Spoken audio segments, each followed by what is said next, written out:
오늘 우리에게 주시는 한의의 말씀 출애굽기 23장 14절부터 17절까지 말씀입니다.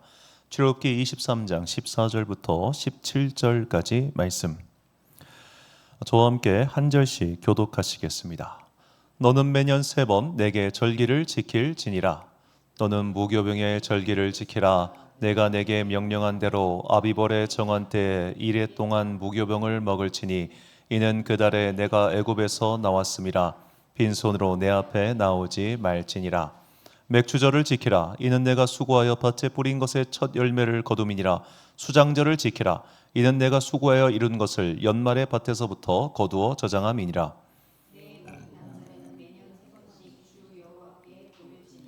아멘. 하나님께 더 사랑받기라는 제목으로 하나님의 말씀 선포하겠습니다. 어쩌다 보니까 제가 이제 교육부 사역을 꽤 오래 했는데 이제 초등부 사역만 했습니다만 이 사역을 하면서 지금까지도 이제 기억에 남는 아이들이 있습니다. 얘들도 뭐 27, 25, 뭐 23, 이번에 군대 간 애도 있고 그런데 잊을 수 없는 애들이 어떤 애들일까 곰곰이 생각을 해봤습니다. 잘생긴 애들도 있었고 예쁜 애들도 있었습니다. 그런데 잘생기고 예쁜 애가 예의가 없으면 그게 더 밉더라고요. 이상하게 더 미워요. 오랫동안 사랑스럽고 기억에 남는 애들이 어떤 애들이었을까 곰곰이 생각해 보니까 두 가지를 잘하는 애들이었습니다. 안녕하세요, 고맙습니다. 전도사님 안녕하세요, 전도사님 고맙습니다. 이 두 마디만 잘하는 애들은 이상하게 이쁜 거예요. 문득 하나님께 이런 생각이 들었습니다. 하나님께서도 인사와 감사를 잘하는 자녀를 더 눈여겨보시고 더 사랑하지 않으실까라는 생각을 해보게 되었습니다. 이건 그냥 제 생각이지 성경에 그렇게 적혀 있는 게 아닙니다. 그렇기 때문에 제가 저 칸을 푸른색으로 하지 않고 약간 초록빛 돌게 해놓은 거예요. 자, 만약 그렇다면 이제 하나님께 인사를 드리는 것은 무엇일까? 하나님을 만나야 인사를 드릴 거 아닙니까? 하나님께서는 우리에게 자율적으로 너 시간 될 때 와서 인사해 이게 아니라 시간을 정해 놓으셨어요.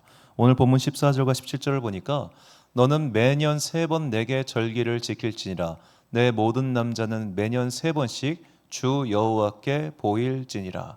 자, 이 3번의 절기를 그냥 지키는 게 아니라 17절에 조건절, 어떻게 보면 장세히 설명하는 절을 달죠. 주 여호와께 보일지니라. 즉 이 절기는 그냥 너 시간 될 때 네가 있는 그곳에서 거기서 드려, 거기서 절기를 지켜 이게 아니라 일로 와.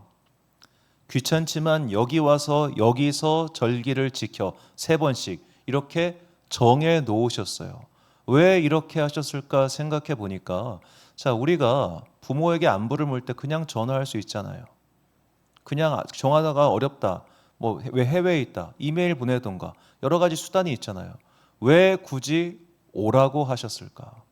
자, 이스라엘 전체 국토의 크기가 우리나라 경상남북도 합치 정도밖에 되지는 않지만 그 당시에 걸어 다녀야 했단 말이에요. 그럼 최북단에 있는 사람과 최남단에 있는 사람이 성막이나 성전이 있는 곳까지 가려면 얼마나 시간이 많이 걸렸겠습니까? 왜 이렇게 하나님께서는 귀찮은 걸 시키셨을까요? 그렇게 귀찮지만 와서 직접 너희가 내 앞에서 인사를 해야 그게 너희에게 복이 된다고 하는 것을 알려주시기 위함이었습니다. 자, 하나님께서 우리에게 시키시는 게 참 많습니다. 그런 것들을 시키시는 이유는 바로 우리가 똑바로 살기를 원하시기 때문이에요. 하나님께서는 질서의 하나님이십니다. 그래서 마냥 모든 게 좋다 이렇게 키우지 않으시고 우리에게 따끔하게 야, 너 그거 아니야. 야, 너 이거 해야 돼 라고 명확하게 말씀하시는 거예요. 그 명확한 말씀 중에 하나가 오늘 본문에 너희들은 매년 3번씩 내 앞에 와서 인사해 라고 하는 겁니다. 만약 어느 부모가 자녀한테 야, 너 설명절, 추석명절 그리고 내 생일날 무조건 내 앞에 와서 인사해 그러면은 어느 자녀가 아버지 알겠습니까? 하고 그런 자녀가 어디 있겠어요. 속에서 막 부글부글 끓겠지. 하나님이 이렇게 명령을 하셨는데 이스라엘 백성들이 끝까지 지켰냐? 안 지켜요. 안 지킵니다. 우리가 나중에 그 열왕기 하를 보면 히스기야 때 유월절 제사를 제대로 지켰다는 말이 나옵니다. 안 지켰다는 거예요. 머니까 귀찮아서 안 가고 이게 떨어져 있으니까 귀찮아서 안 하고 이게 이스라엘 사람들이었어요. 우리도 마찬가지가 될 수 있다는 겁니다. 하나님께서 하라고 했는데 와서 인사하라고 했는데 안 해요. 아유 귀찮아. 아우 피곤해. 아우 그렇게 멀리까지 가야 돼? 아유 집에서도 하면 되잖아. 자, 특히 요즘처럼 이제 온라인 예배가 가능하고 집에서도 이렇게 테레비가 옛날보다 커졌으니까 앉아서 드릴 수 있는 이런 공간이 되면 게을러지기 십상입니다. 자, 우리 교회는 2020년 6월에 개척을 했습니다. 그때가 1차 코로나 대확산이 퍼지고 우리 그때 다 기억하고 있을 거예요. 전 국민 중에 코로나 감염자가 100명이 안 될 때 개척했습니다. 100명 될 때쯤. 그러니까 한 명 한 명의 동선이 다 뉴스에 나오는 때였어요. 얼마나 잔혹한 시대였나 모릅니다. 저는 반드시 누군가가 그거를 좀 고발해 줬으면 좋겠어요. 개인의 인권과 모든 것이 깡그리 무시된 시대였습니다. 그때 자살한 사람도 있어요. 동선 공개돼 가지고. 자, 그렇게 무지막지한 시대에 개척을 하다 보니까 당연히 모여서 예배드린다는 건 상상도 할 수 없었고 이렇게 유튜브로 실시간 예배만 드리고 있었던 때였습니다. 자, 그렇게 예배를 드리니까 예배를 드리는 제 태도가 어떻게 됐을까요? 소파에 앉아 있더라고요, 저도. 그때 이제 우리 또 11월 되면은 다니엘 기도회 20일간 시작을 하는데 그때 2020년 다니엘 기도회는 제가 앞집에서 소파에 앉아서 드렸습니다. 자, 소파에 앉아서 예배를 드리면 어떻게 될까요? 찬송은 따라할 수가 없습니다. 음악 소리는 멀리 안 퍼지는데 사람이 노래 부르는 소리는 윗집 아랫집 퍼지잖아요. 그러니까 찬송을 따라할 수 없어요. 같이 통성기도 못 해요. 그냥 시청자가 돼 있는 거예요. 자, 저는 온라인 예배의 긍정적인 효과를 맛본 사람이고 그 효과를 인정하는 사람입니다. 온라인 예배 자체는 우리에게 굉장히 믿음의 좋은 도구입니다. 그러나 그거에만 의존하는 것은 학교 안 다니고 매일 EBS 강의만 듣는 것과 똑같아요. 학교를 안 다녀요. 나는 알아서 내가 정시 파이터가 되겠다고 하면서 학교 자퇴하고 수능 공부 혼자 하는 애들이 있습니다. 걔네들 중에 정시 파이팅에서 성공한 애들 10,000명 중에 1명도 안 될 겁니다. 귀찮지만 다녀야 되는 거예요. 귀찮지만 앉아 있어야 되는 거예요. 왜냐? 인간의 의지가 그렇게 약하기 때문입니다. 하나님께서 1년에 3번 내 앞에 나와라고 강하게 명령하신 이유는 우리의 의지가 그렇게 박약하기 때문에 금세 놓쳐버리기 때문입니다. 자, 기독교 신학은 성소의 개념을 인정하지 않습니다. 우리에게 정확히 성지란 없습니다. 예루살렘 성지다 그렇게 말을 하지만 이슬람이 말하는 메카, 메디나 같은 성지의 개념이 전혀 아니에요. 그냥 이해하기 쉽게 그렇게 종교적인 어떻게 보면 유적지의 개념이지 그곳에 반드시 가야만 하는 성스러운 장소가 아니라는 의미입니다. 그렇기 때문에 우리는 보편 편재하시는, 즉 이 세상 만물 가운데 충만하게 함께 하시는 하나님의 임재를 믿는 사람들입니다. 집에서 예배드려도 된다는 얘기예요.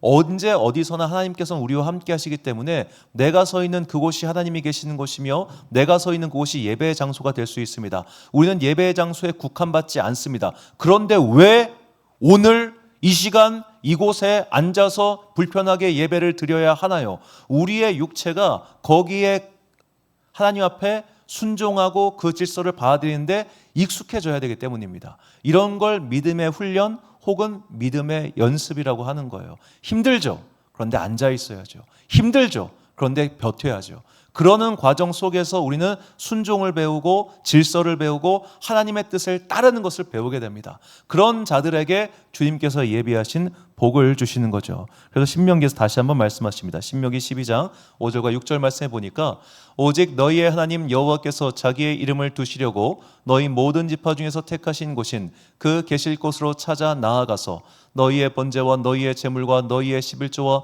너희 손의 거제와 너희의 서원제와 낙헌 예물과 너희의 소와 양의 처음 난 것을 너희는 그리로 가져다가 드리고, 자, 택하신 곳으로 굳이 가래요. 가서 뭐냐? 가는 것도 그냥 가는 게 아니라 빈손으로 가지 말고 거기서 드리라고 합니다. 자, 왜 하나님께서는 빈손으로 가지 말고 무언가를 들고 가라고 하셨을까요? 하나님께서 우리의 돈을 원하시기 때문일까요? 그렇지 않습니다. 자, 하나님께서 분명히 레위기에 보면은 우리가 드릴 수 있는 예물에 대해서 굉장히 자세하게 규정하세요. 없는 자들은 뭘 갖고 오냐? 비둘기 가지고 그래요. 비둘기. 자, 비둘기는 내가 기르는 게 아니라 잡는 겁니다. 잡는 거. 내 노동력이 굳이 필요 없는 거죠. 너희는 정말 최소한의 정신과 마음가짐이라도 가지고 여기 오라는 거예요. 중요한 건 헌금이 아니라 뭐다? 나가려고 하는 마음, 그 정성이라는 겁니다. 그냥 오는 게 아니라 제발 최소한의 정신머리는 차리고 와라. 이게 하나님께 드리는 예물 속에 담겨있는 그 질서의 뜻입니다. 자, 우리는 일주일에 한 번 하나님께 인사를 드리러 옵니다. 자, 그 인사를 드리러 올 때 내 마음가짐은 어떤 마음가짐으로 나오고 있습니까? 내가 정말로 그냥 아이들이 학교 선생님한테 인사할 때 안녕하세요 이렇게 인사한 애가 있고 똑바로 인사한 애가 있습니다. 이런 인사 받으면 인사 받아도 기분 나쁩니다. 우리는 어쩌면 하나님께 안녕하세요 하나님 좋았어요 이러고 오는 사람인지 아니면 똑바로 인사하고 똑바로 앉아있는 사람인지 그거를 스스로 돌아봐야 됩니다. 나는 압니다. 여러분, 예배를 드리는 태도가 똑바른 사람도 머릿속에서 딴 생각하고 있는 사람 정말 많습니다. 예배를 드리는 태도가 세상 그렇게 교양이 풍성하고 있어도 예배 끝나고 모임하는 거 보면 알아요. 제가 종종 말씀드리지만 주식 정보 교환하러 예배 드리신 분들 좀 봤습니다. 야, 이번에 테마주가 이건데 제 눈앞에서 그 대화를 하더라고요. 야, 이번에 이게 테마주인데 이거 사. 얼마만 가면 딱 좋아. 내가 정말 이거 끌어오르는 이거를 잘못 썼는데 교회가 그런 곳으로 이용되기도 해요. 그분들에게는. 자, 그런 사람들이 아무리 정장 빼입고 와가지고 그렇게 멋진 모습으로 수입을 자랑하며 앉아 있어도 그게 예배겠어요? 절대 아니지. 하나님을 경홀히 만홀히 여기는 자를 주님께서 용납하지 않으신다. 이 말씀 꼭 기억하시고 나는 오늘 인사를 드리러 나올 때 어떤 마음가짐, 어떤 자세로 나오고 있는가 이거 꼭 기억해야 됩니다. 하나님께서 홈리와 비느하스를 벌하셨습니다. 홈리와 비느하스가 왜 벌받았습니까? 하나님께 드리는 제사를 우습게 여기기 때문입니다. 우리가 때로는 저는 이렇게 예배 때 막 분위기 잡는 거 좋아하지 않아요. 제가 만난 하나님이 그런 하나님이 아니시기 때문에 하나님께서 분명히 우리의 이 상황을 고려해 주시고 은혜 베풀어 주시고 사랑해 주시고 아껴 주신다고 확신합니다. 저는 예배 시간에 조는 거 환영합니다. 주무십시오. 왜냐? 하나님께서 그 사랑하는 자에게 잠을 주신다고 하셨기 때문에 예배 시간에 졸고 잘 수 있다는 건 축복이고 은혜입니다.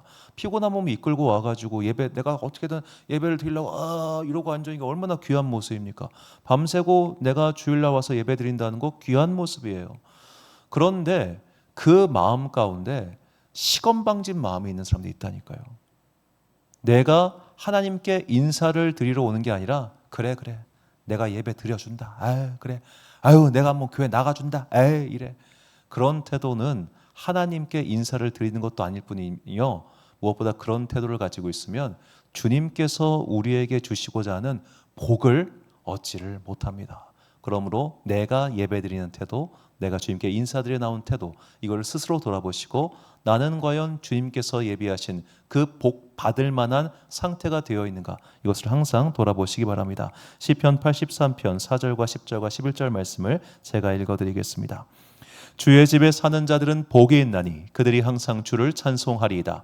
주의 궁전에서의 한날이 다른 곳에서의 첫날보다 나은즉 악인의 장막에 사는 것보다 내 하나님의 성전 문지기로 있는 것이 좋사오니 여호와 하나님은 해요 방패이시라. 여호와께서 은혜와 영화를 주시며 정직하게 행하는 자에게 좋은 것을 아끼지 아니하실 것임이니이다. 아멘.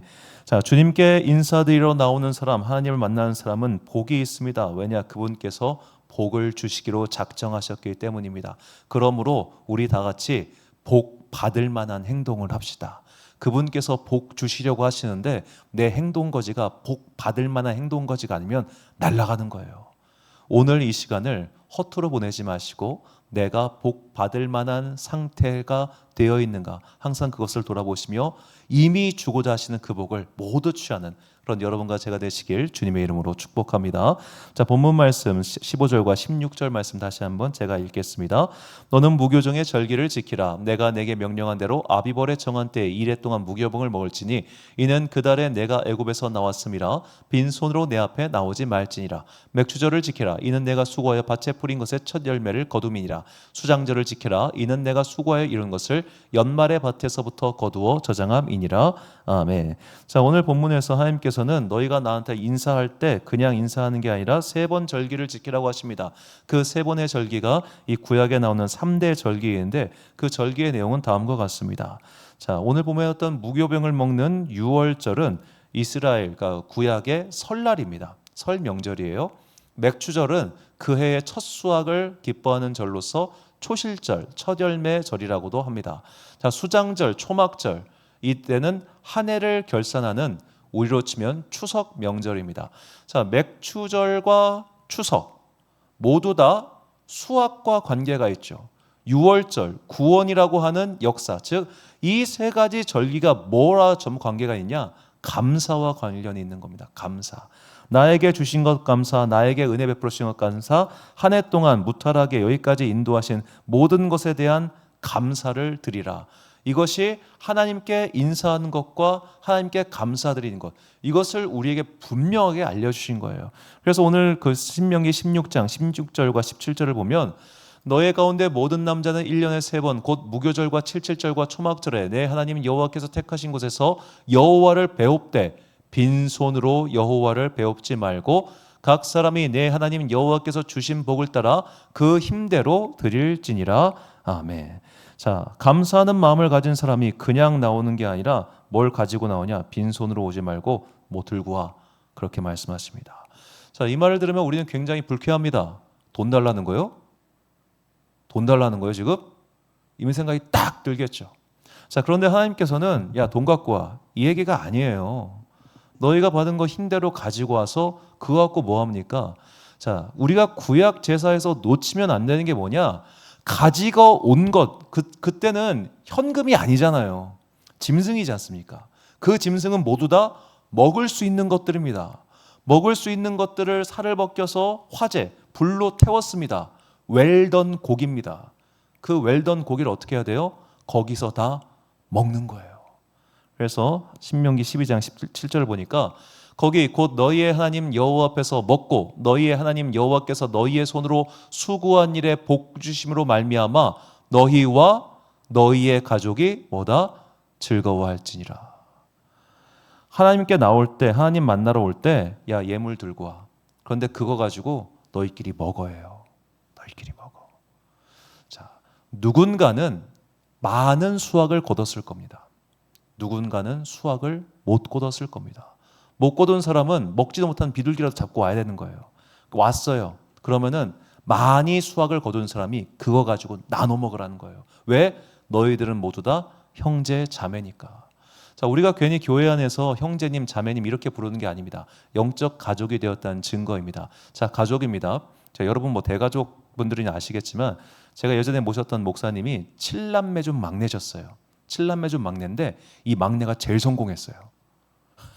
그러니까 이 막내가 제일 성공하니까 명절 되면 막내 집에 다 모이고, 왜냐면 막내 집이 제일 크니까. 그리고 이제 막내 막내 삼촌이죠.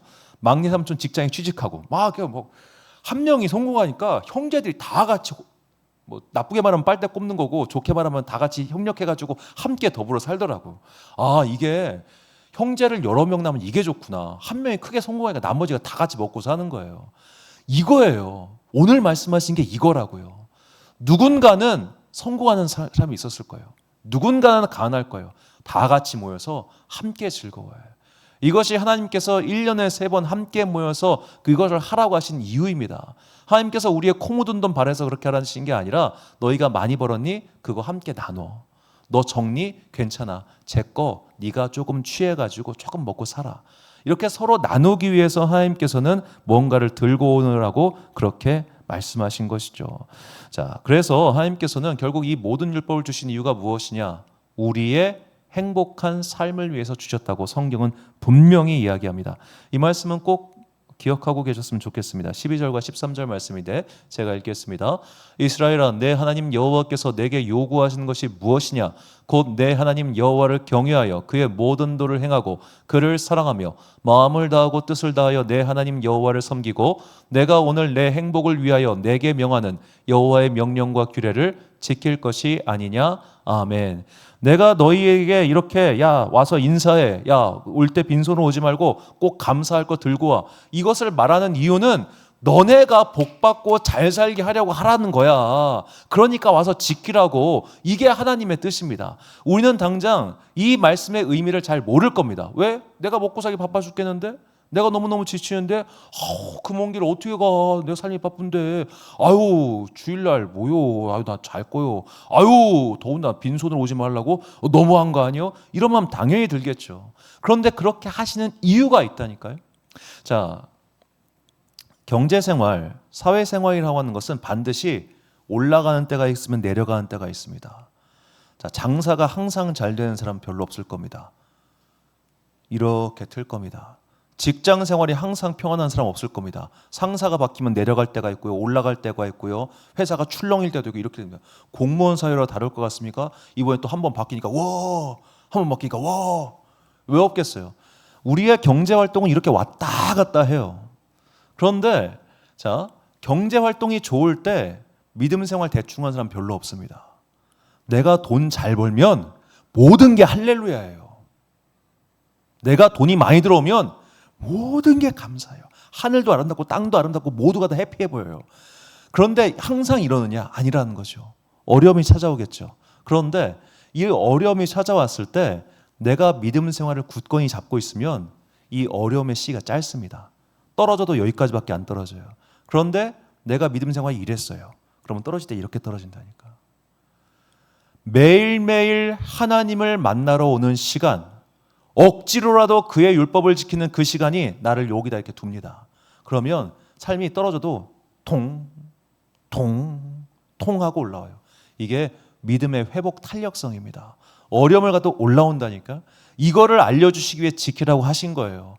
그런데 죽어도 안 해. 너무너무 안 해. 왜 그럴까 곰곰이 생각을 해봤어요. 자, 애들을 만나다 보면 이런 애들이 있어요. 야 공부해. 제발 공부해. 이거 다 너를 위해서 하는 거야. 제가 만약 자식이 있었으면 저는 우리 자식한테 반드시 스카이를 보내기 위해서 죽어라 공부시켰을 것 같아요. 제가 살아보니까 이 스카이를 다니는 친구들한테는 인생의 찬스가 한 번 더 오더라고요. 이거 제가 한 말이 조정식이라고 하는 그 어느 영어 강사 했던 말인데, 명문대를 나오면 똑같이 실패를 해도 한 번의 기회가 더 주어져요. 목사 세계라고 다를 것 같습니까? 제가 예전에 그 교회에서 부목사 할 때 담임 목사 청빙 절차에 있었어요. 130명 정도가 이력서를 냈습니다. 그 130명 중에 제가 딱 서류를 다 봤어요. 볼 수 있었으니까 서류를 다 봤는데 정말로 이 교회에 필요한 이런 배경과 이런 스펙과 이런 경험을 가진 사람이 필요하겠다 싶은 사람들이 보이더라고요. 이거는 제가 이 업계에서 일을 했으니까 보이는 거예요. 그런데 그 업계에서 일을 안 하신 장로님들도 내는 안 보여요. 뭐만 보이냐? 학력만 보이는 거예요. 그래서 면접에서 나가고 결국에는 최종에 올라간 사람은 서울대 출신과 연세대 출신이었어요. 나머지 출신들은 기회를 못 잡더라고. 대학원 다닐 때 이 스카이 다닌 친구들은 그때만 해도 우리 출신 대학이 다 학적부에 나왔어요. 쟤 어느 대학에 다 알 수 있어요. 야, 쟤 카이스트래. 쟤 서울대래. 여러분 서울대 출신들은 목사들도 따로 모임이 있습니다. 대학원서부터 따로 모여요. 라인이 달라요. 인맥이 달라요. 엔간해서는 안 망해요. 망하기가 어려워 걔네들은. 그거를 쭉 보고 이게 뭐 목사계만 그렇겠습니까? 자, 똑같은 실패를 해도요. 아쉽지만 삼류대학은 네가 그러면 그렇지요. 근데 명문대학은 어쩌다 실수했겠지요. 그러니까 이 격차를 나중에 40대에 메꿔본 사람들은 알아요. 그냥 10대 때 공부할 걸. 내가 이 나이 먹고 이 고생을 해야겠냐. 뼈 빠지게 노력해야 그때 걸 따라잡을 수 있는 거예요. 그러면 10대 때, 20대 때 뼈 빠지게 노력하고 나머지 50년 편하게 사실래? 아니면 50대 때 뼈 빠지게 노력해가지고 30년 편하게 사실래요? 50대 때 뼈 빠지게 노력해서 30년 편하게 산다는 보장이 없잖아요. 그거를 살아보니까 우리가 40 넘어가지고 살면서 아유 이래서 아유 더럽고 안 입고 이 꼴 다 겪고 나니까 공부하라 공부하라 그런 말 하는 거 아니겠습니까? 제가 겪어보니까 그렇더라고요. 겪어보니까 다 그러셨을 겁니다. 공부를 잘하면 기회가 주어집니다. 그러니까 공부하라고 하는 거예요. 안 하면 결국 자기 손해니까. 그러니까 내 사랑하는 자식이라면 패스라도 뭔가를 시키겠죠. 근데 그럴 가능성이 없다. 그러면 일찍부터 직업 전수에 뛰어들 수 있도록 고등학교를 직업전문학교로 보내겠지. 이건 제 얘기가 아니라 어떤 목사님의 이야기예요. 초등학교 5학년 됐는데 애가 도저히 공부머리가 없더래. 그래서 애를 앉혀두고 너는 중학교 때부터 직업을 빨리 가져라. 직업을 빨리 가. 너는 안 되겠다. 애가 충격받고 공부를 했다는데 결국에는 대학을 갔는지 안 갔는지는 모르겠어요. 자, 우리가 살면서 어려운 걸 겪어본 어른들은 자녀들에게 가르쳐요. 너 이거 하지 마. 너 이거 해야 돼. 분명히 가르쳐요. 하나님도 마찬가지라는 거예요. 네가 이 길로 가면 넌 망해. 그러니까 이거 해라고 하시는 겁니다. 너 저리로 가면 너는 성공하니까 이 길로 와 라고 부르시는 겁니다. 그 부르심과 하지 말라는 명령, 이거를 잘 지키면 복을 받지 않을래 않을 수가 없는 거예요. 너희 앞에 생명의 길과 죽음의 길을 놨는데 어느 걸 택할 거냐라고 분명히 물어보실 때 나는 굳이 죽을라요 라고 가시면 어쩔 도리가 없어요. 제가 보니까 어쩔 수 없이 참 이 사회가 안타까운 게 10명 중에 9명은 아래를 깔아주려고 사는 것 같아요. 10명 중에 9명은 지금 현재의 삶보다 더 나은 삶을 위해 살기 노력하기를 포기한 애들 같아. 그냥 아유 엄마가 나를 위해 돈을 쓰나 마나 이렇게 사는 것 같아. 아무리 말해도 제발 좀 그렇게 하지 말라고 이렇게 살더라고. 제 친구들 그런 애 살 때 많아요. 아직도 이렇게 살아요. 이렇게 한 말은 뭔지 아시겠죠? 굳이 막 자세하게 설명하고 싶지 않아서 그래요. 자, 하나님께서 우리에게 살 수 있는 길을 알려주셨잖아요. 살 수 있는 길을. 네 인생을 행복하게 살 수 있는 길을 알려주셨잖아요. 이거 하라고. 어렵지도 않아. 진짜 어렵지도 않아요. 와서 예배드려. 예배를 좀 진지하게 드렸으면 좋겠어. 네가 이 예배를 진지하게 드림으로 너의 삶이 여기까지 떨어지지 않고 다시 올라가게 될 거야. 이것을 분명히 알려주셨으니 내 삶 가운데서 항상 하나님께 나아가는 그 시간을 귀하게 여기십시오. 그리고 귀하게 여기면 결국 그 예배가 내 삶을 저 바닥에 떨어뜨리지 않고 다시 이렇게 올라가게 해줍니다. 이것이 하나님께서 믿는 자녀들을 위하여 예비하신 형통의 은혜입니다. 다윗은 이것을 알았기 때문에 그의 아들 솔로몬에게 다음과 같이 당부를 합니다. 이 당부의 말씀이 우리에게 주시는 주님의 은혜의 말씀 되기를 간절히 소망합니다. 열왕기상 2장 3절 말씀 한 목소리로 봉독하겠습니다. 시작. 내 하나님 여호와의 명령을 지켜 그 길로 행하여 그 법률과 계명과 율례와 증거를 모세의 율법에 기록된 대로 지키라. 그리하면 내가 무엇을 하든지 어디로 가든지 형통할지라. 아멘. 사랑하는 지혜빛 광성교회 성도 여러분, 그리고 이 예배 함께 드리고 계신 귀한 주님의 자녀 여러분, 하나님께서 살 길을 우리 앞에 두셨습니다. 그러니 죽을 길 가지 마시고 살 길을 택하십시오. 그 살 길은 너무너무 쉬운 길입니다. 너무너무 쉬운 길. 나아만이요, 그냥 요단강 가서 물 3번 씻으라고 하니까 야 내가 이 더러운데 왜 씻냐라고 할 때 그 종이 그래요. 아니 장군님 어려운 것도 아니고 가서 씻으라는데 그냥 씻어요 라고 하니까 그 말을 듣습니다. 주님께서 우리에게 요구하시는 게 어려운 게 없습니다. 어려운 게 없어요. 귀찮아서 안 할 뿐이지.